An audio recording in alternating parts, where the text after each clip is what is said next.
Hello everyone, welcome to the stage 302 for statistical methods. This week we are going to continue the topic of probability. The uploaded lecture note is available on eCampus and a new assignment has been posted. It's due next Monday. As always, please feel free to let me know if you have any question or you need any help. Here is the abstract of today's lecture. We will first review some important parts of last class. Secondly, I will begin to introduce the basic rules for probability.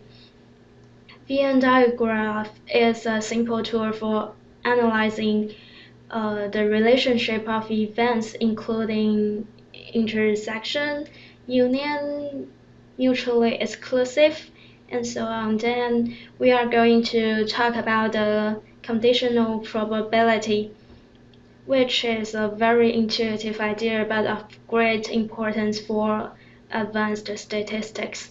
After that, we can introduce the Bayes rule and see some practical example if we have enough time, or I will save it for the next class.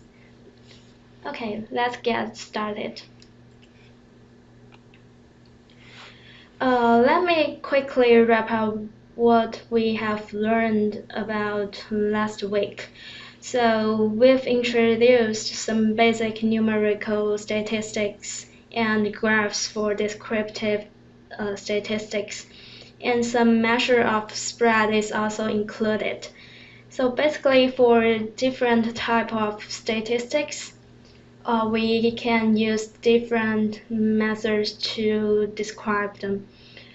Like the box plot can be used for categorical versus quantitative variables, and the scalar plot can be used for the quantitative and quantitative variables, and the bar chart can be used for categorical versus categorical variables.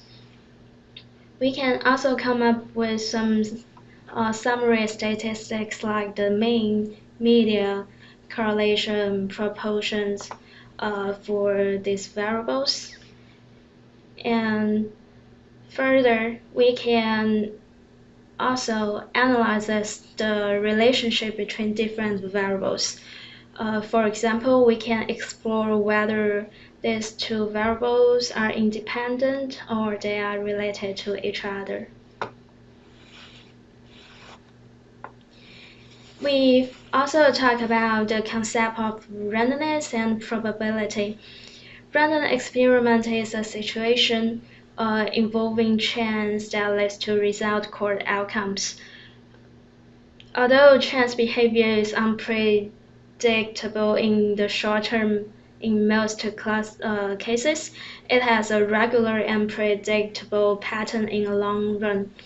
What we should pay attention here is that the word random does not mean surprisingly unpredictable or without method or something like that. Probability quantifies the uncertainty that we experience in the presence of randomness.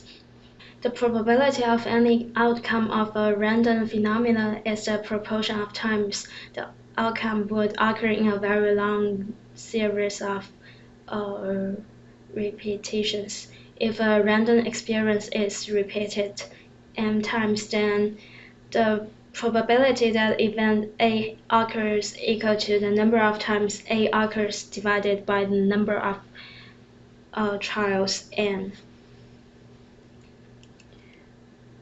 We can measure the chance of certain outcomes and then use those measurements to make better decisions about our lives.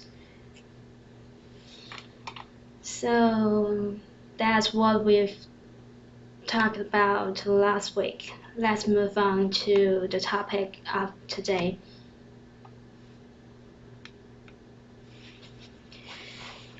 Since we already know the concept of probability, in order to apply that, we also need to know some basic rules of it. Given the definition and the formula For probability of event A, the first one is very obvious, that for any event outcome of a random experience A, the probability should be non-negative and is not larger than 1.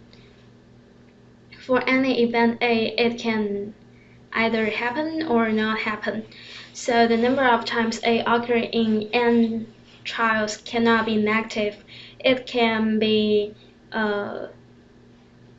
no larger than the total number of trials. So the probability of A is bounded by 0 and 1. Probability equal to 1 means that there is a 100% chance of the event taking place.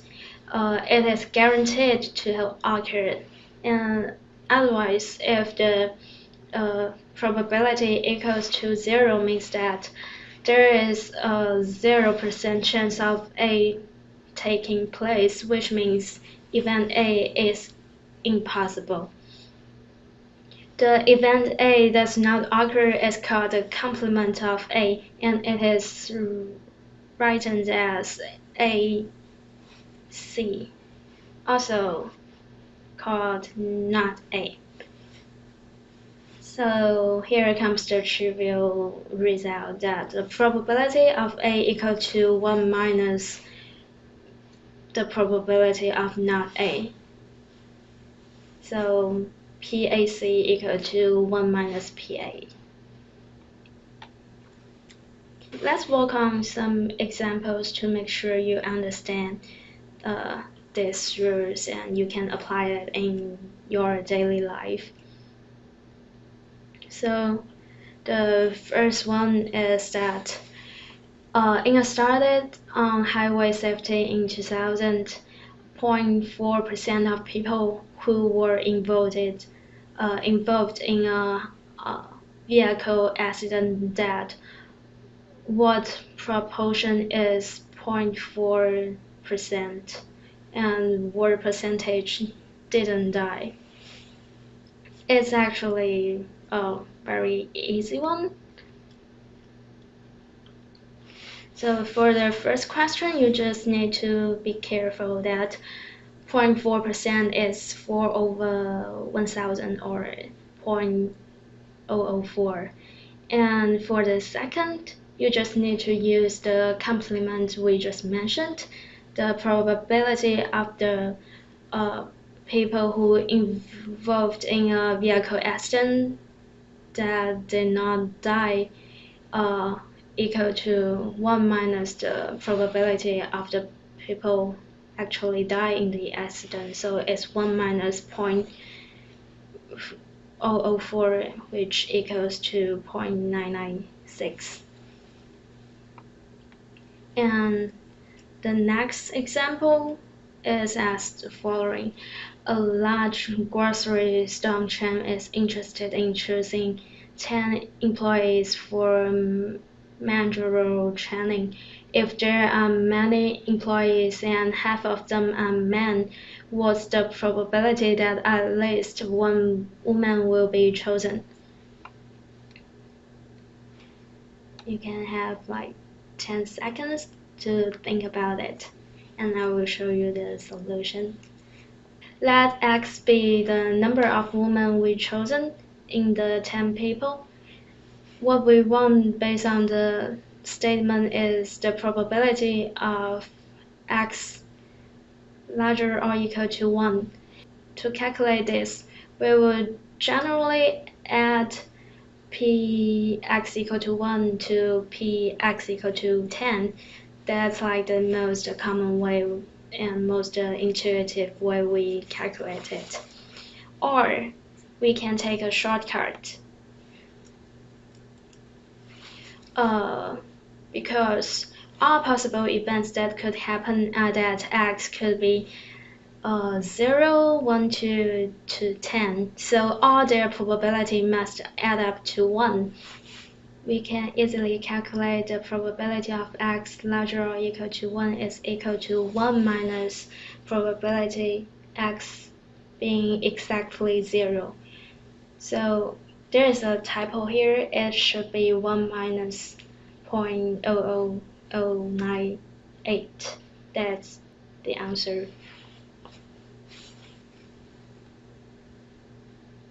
Okay.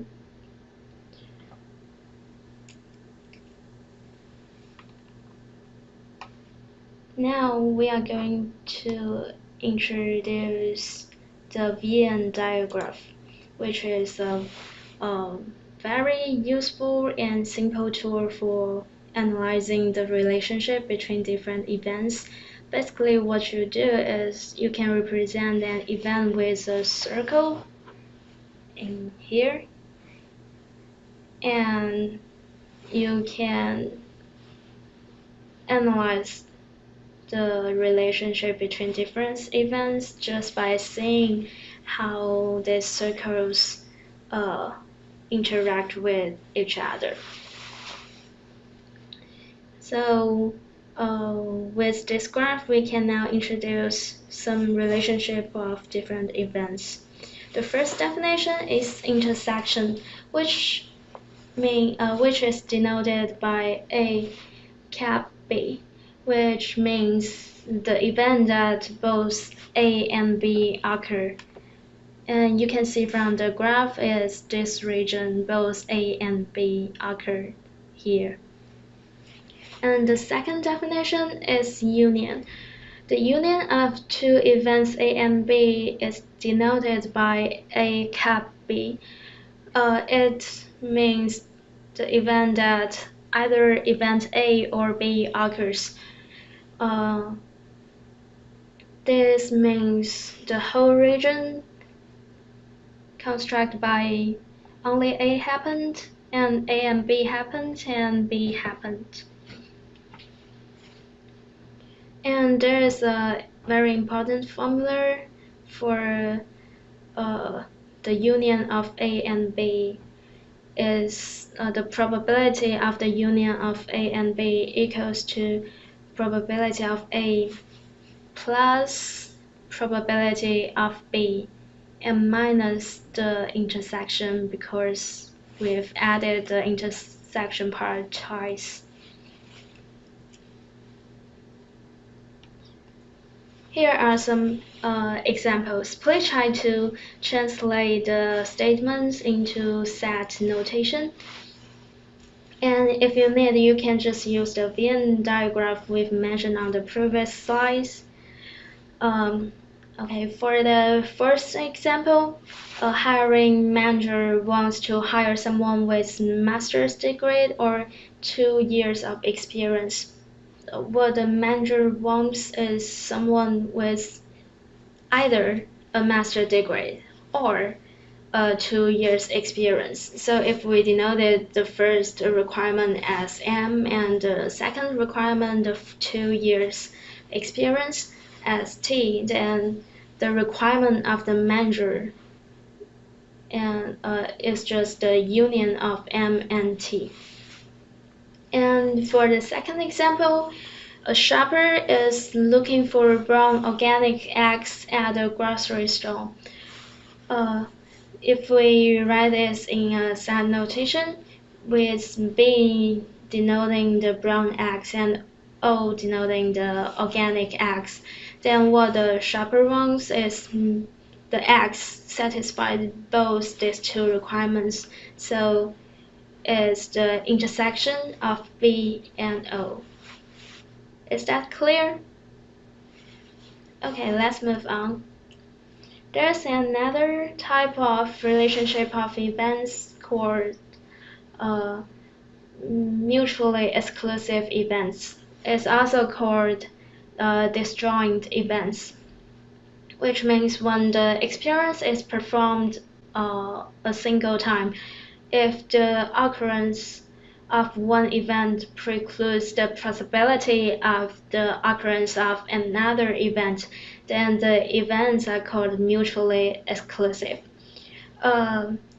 This statement is a little bit abstract, but if you think you can not both be at home and in the classroom at the same time, maybe it's much more clear to you. So being at home and being in a classroom for a specific time point are mutually exclusive events. So if you want to explain with the Venn diagram, means if you are being in the set A in this circle, in the blue circle, there's no it is impossible for you to be in the green region at the same time. Means these two events cannot happen at the same time. Now, here comes the fun part. It's the coin flipping time. We've already done some coin flipping activity before when we introduced the probability. Now, it's pretty similar here, but we are doing some modification. So, here, what you need to do today is first take out the coin, of course, and it can be any type of coin as long as you can distinguish the two sides of the coin. You need to define one side of your coin to be 1 and the other side to be 2. And then you need to flip your coin event times, record the side that comes up in each flip, and then split observations in pair, which means if I flip the coin 4 times, I will group the first 2 observations in group 1 and group the third and fourth observation in group 2, and so on and so forth. And then for each pair of observations, think about the following questions and calculate the probability for each event mentioned. The first one is the first observation in each group being 1. And the second one is the summation of 2 flips in a group is odd. And the third one is the number of groups that the first observation being 1 and the summation of 2 flips is odd. And the fourth is actually to calculate the probability of the first one being 1 given the summation of 2 observations is odd. After you finish, you can discuss with the person next to you and talk about your findings. I will give you like 5 minutes for both the activity and the discussion. Then we will come back and continue the topic.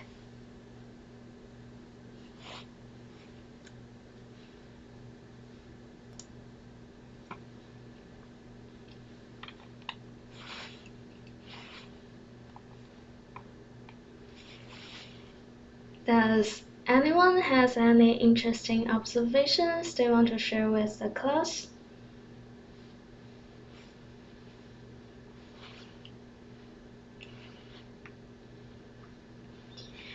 Okay, great. Thanks for the sharing, and I think you all get the idea, and we are in a pretty good position to introduce the conditional probability.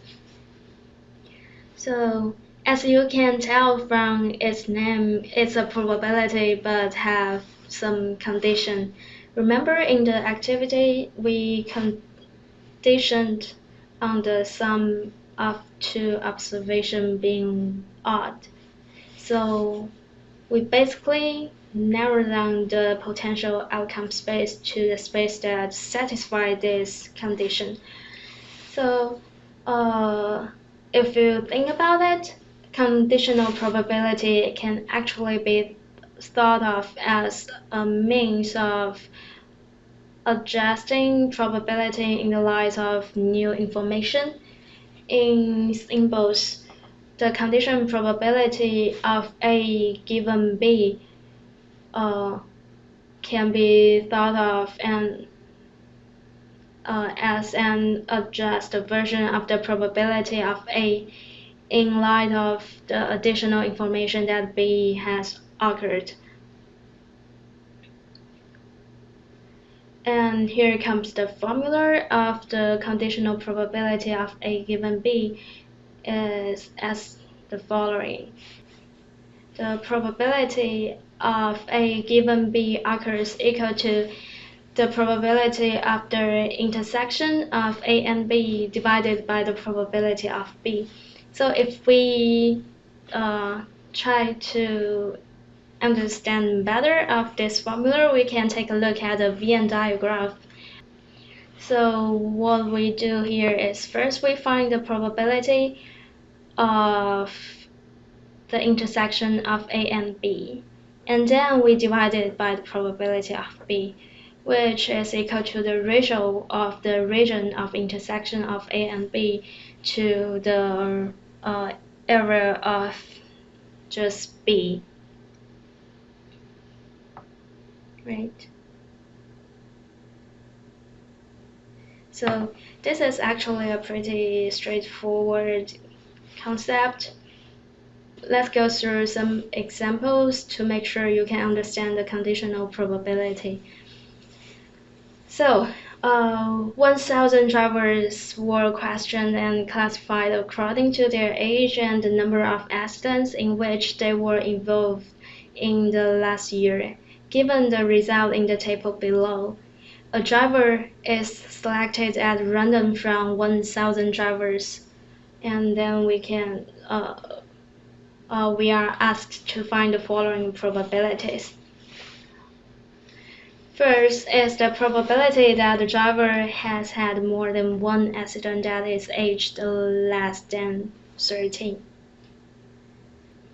The first, we are going to find the probability that the driver has had more than one accident and is aged less than 30.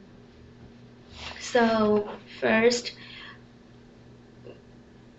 the driver should had more than one accident, so we are reading this row here, more than one accident. And also we need to find a driver who is aged less than 30, which means this element is what we want, right? And we know the total observation is 1,000. So the answer is as following. We first find the number of both events happens, which is equals to 470. And then the total number is 1,000. So the probability is just 470 over 1,000. And then the probability that the driver is aged less than 30. This one is easier.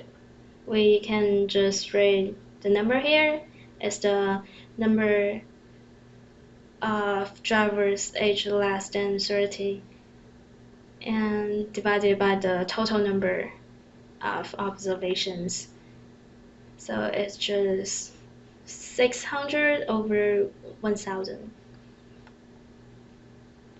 And the third one is a driver is selected at random from the 600 drivers aged less than 30. What is the probability that the driver has had more than one accident? So this is related to the conditional probability we've just mentioned. What we need to do is first, we know that the number of drivers aged less than 30 is 600, And then we need to figure out the number of drivers that both has more than one accident and age less than 30, which is this number here we find in the first question, 470. So the conditional probability of that driver has more than one accident is, if we calculate directly, is 470 over 600. If we use the formula we have seen before, is the probability of the intersection over the probability of the condition event, which equals to 470 over 1000 divided by 600 over 1000.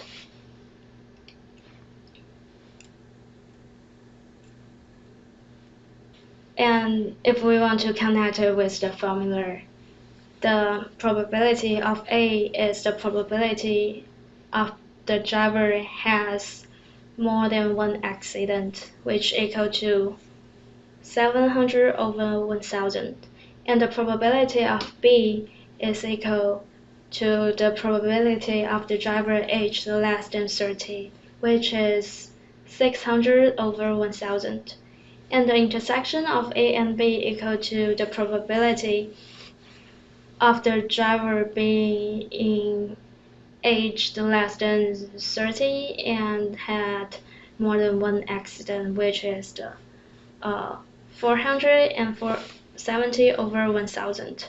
So the conditional probability can be easily calculated by the formula or just by directly getting the number from the table. It's a very simple formula, but it's extremely important in advanced statistics, so please keep it in mind.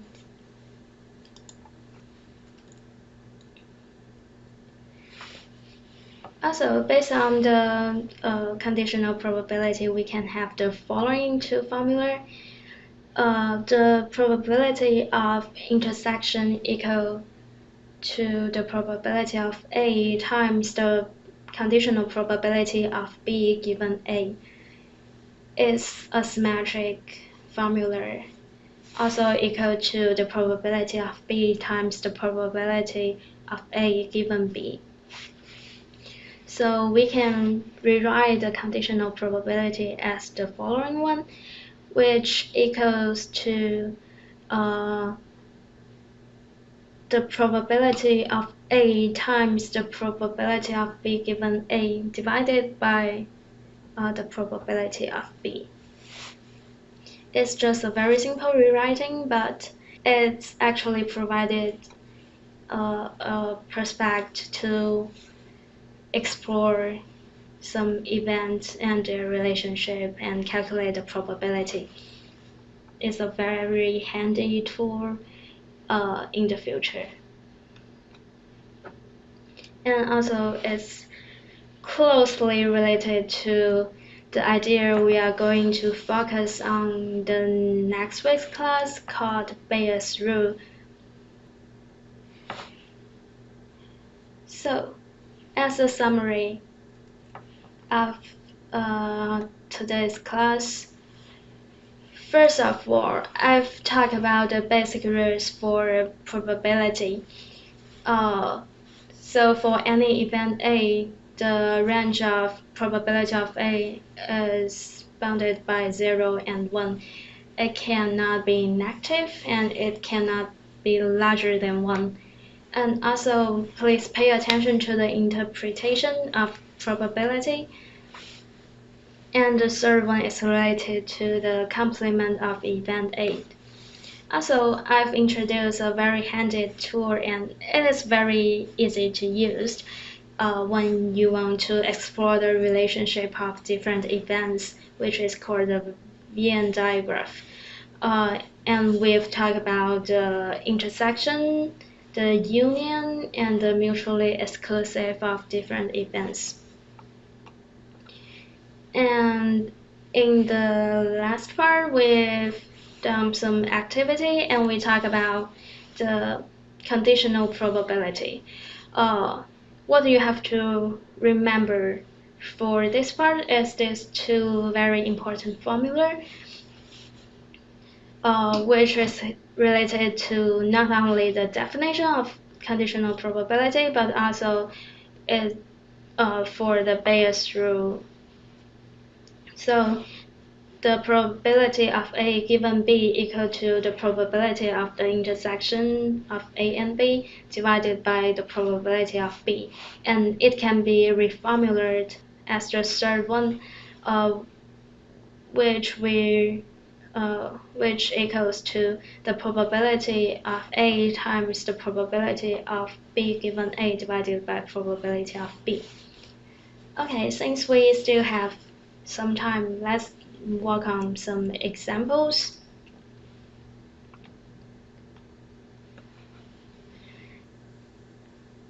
Okay, let's work on this example and we can get a little bit taste of the conditional probability. So intense or repetitive sun exposure can lead to some skin cancer. Patterns of sun exposure, however, differ between men and women.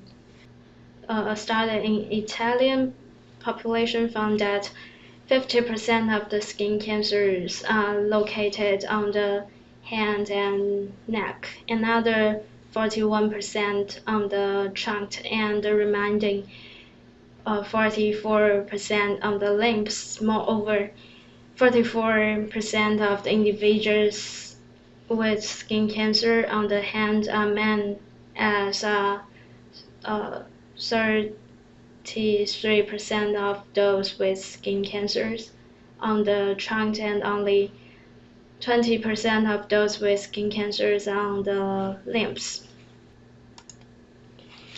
So based on the description of the problem, we are told the following probabilities, like the probability of hand, trunk, limbs, and the probability of the individual with skin cancer on the a man given the skin cancer is on the hand, on the trunk, and on the limbs. So we are going to use the Bayes rule here. The probability, the first one, the percent of all individuals with skin cancers are women. We can easily tell there's no directly information that we can get for women, but we can use the conditional probability or the Bayes rule to get the solution. I'm not showing the numerical result here, but I will show you the formula, and so you can work on the example after class and bring it back on the next class, so we can continue to talk about the Bayes rule and its application. So what we want here is the probability of women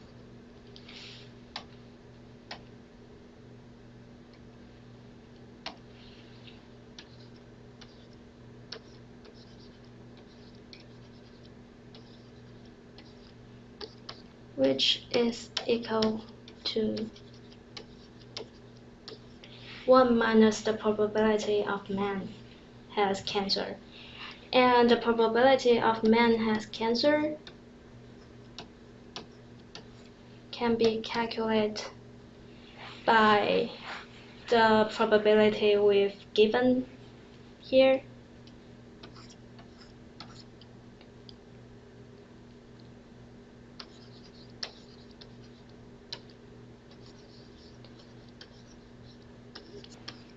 It can be the summation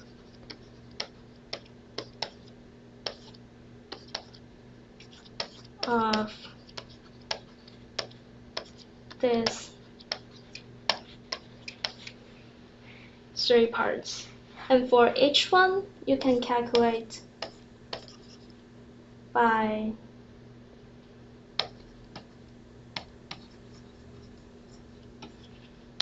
the formula as this one.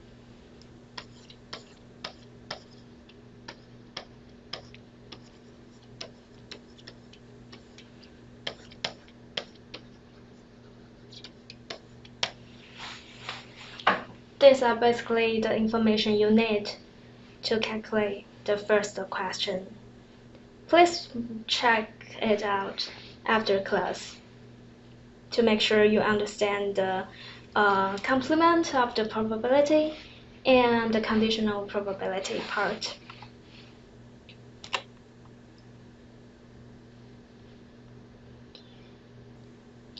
And the second question is about the percentage of women with skin cancer have the cancer on the lips. So what we want is the percentage of women and has the cancer on the lips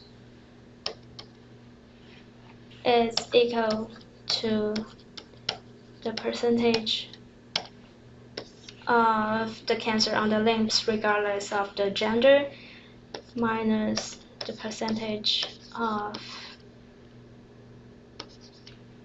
men have the cancer on the limbs. So for this one, you can easily calculate it by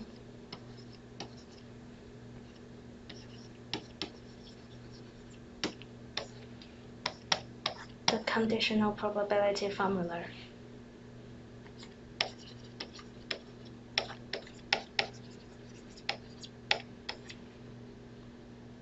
Times the lengths.